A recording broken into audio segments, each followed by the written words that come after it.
Hi, welcome to the 8th and final video of the cherry liquor cabinet build. In this video, I'm going to be building the top, some wine glass holders here, the shelf that goes over in on this side, installing the glass and putting this all together and wrapping this one up.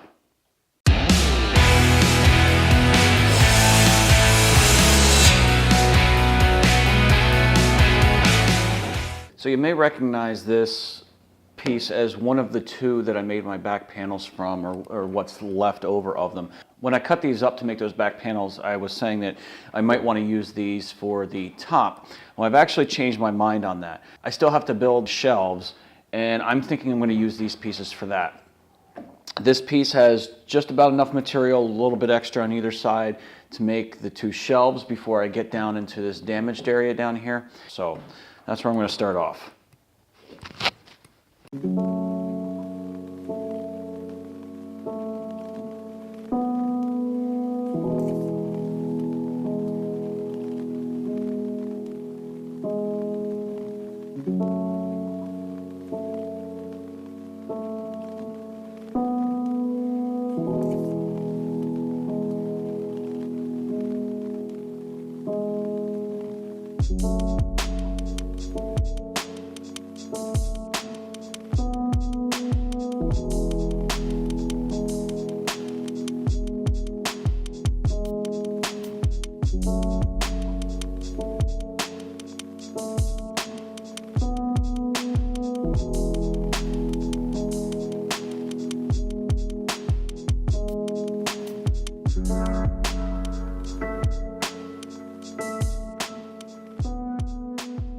Okay, so let me take a second to explain how these shelf standards work and these shelf supports specifically. These are the shelf supports that I made earlier that sit in those shelf standards.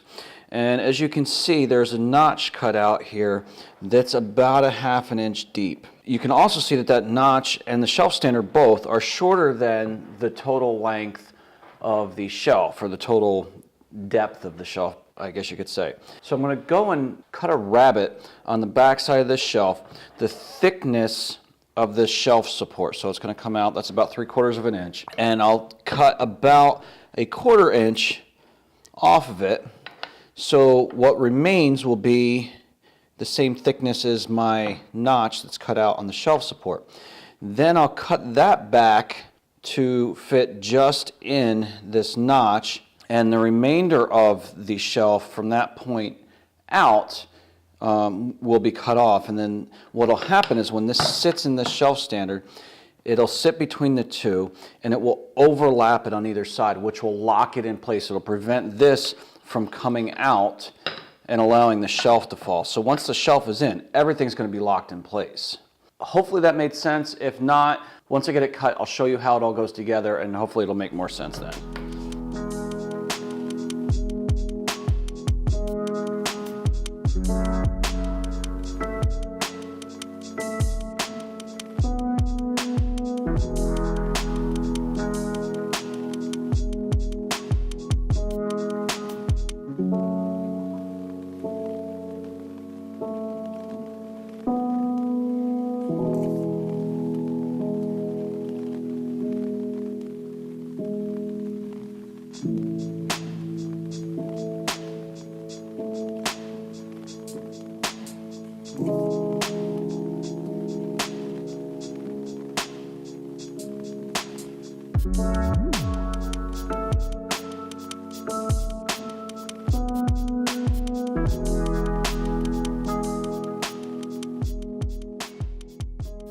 So here's how this system works. So the shelf supports can sit in any location, just like any normal shelf standards you're used to dealing with. You can raise them up and down.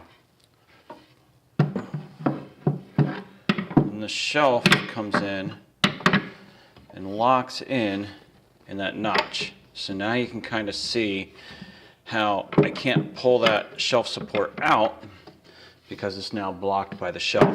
So this shelf can't come forward or backwards, it's not going to slip out. The shelf standards can't, or the shelf supports can't come out. The only thing that you can do is lift the shelf up. Now if you wanted to lift it up and adjust it, that's easy enough to do.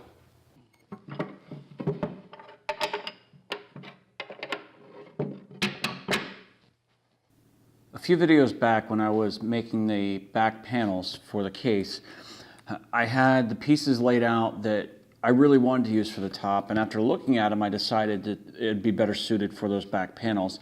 And one of the things that I said then was, I'm going to have to make that up with the rest of my stock. Well, now it's time to pay for that. So this is the rest of the material I have, and I have probably rough milled at least, or rough laid out, rough cut. I probably have 2 to 3 times what I need to make up the size of that top. However, when you start looking at the pieces I have left, there's some of it that just has some knots in it. That's fine. Once I fill those knots with epoxy, they'll go well with those back panels and it'll look good. I'm not so worried about that, but I've got some areas like here where there's no way I'm going to be able to use this corner of it because that's chipped out and rotted out. I've got this one with some knot holes. This one over here where I wasn't able to get it flat and still be thick enough for what I needed, so there's only going to be a section of that one I'm going to be able to use. Then I've got this one that's in pretty good shape other than this big knot hole that will need to be filled. And this one I don't know honestly if I'm going to be able to get anything out of, depending on the total length. So I'm going to cut these down to the usable pieces and put it together and see what I can actually put together for a top.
Okay, so I'm back over here at the table saw. I've got one last component that I need to make before I can start assembling and actually install the top, which you can see sitting behind me is resting on the cabinet right now. I need to make a set of wine glass holders that mount up on the bottom side of that top, and I want to install them before I install the top. So this is my last thing I have to build, and then I can put everything together.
Okay, so I'm getting down to the last couple of things to do. I just picked up my piece of glass for the door. And the last thing I need to do for this is to secure this glass in place, and that's going to be done with some wooden clips. I've got these pieces milled down so that they'll be flush when installed. However, they're still wide, so I'm going to rip these down probably to about 1/4 inch, maybe 3/8 of an inch wide to install. I will trim them to length and screw them in.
Okay, so here we are, finally wrapped up after how many videos and 3 months, I think, and 80 hours of working on this. It's finally all done. I am absolutely thrilled with how it came out. I'm really pleased, especially with how the side panels look, this figured cherry. I am just thrilled that that piece was in the batch of wood that I got and that I was able to make enough veneer to do all of my side panels and that center panel.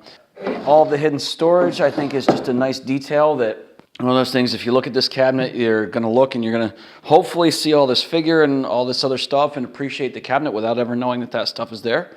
But either way, I am absolutely thrilled with how this came out. Thank you so much for following along with me and watching all of these videos if you have. If not, this was a long series, so go back and you can watch from the beginning.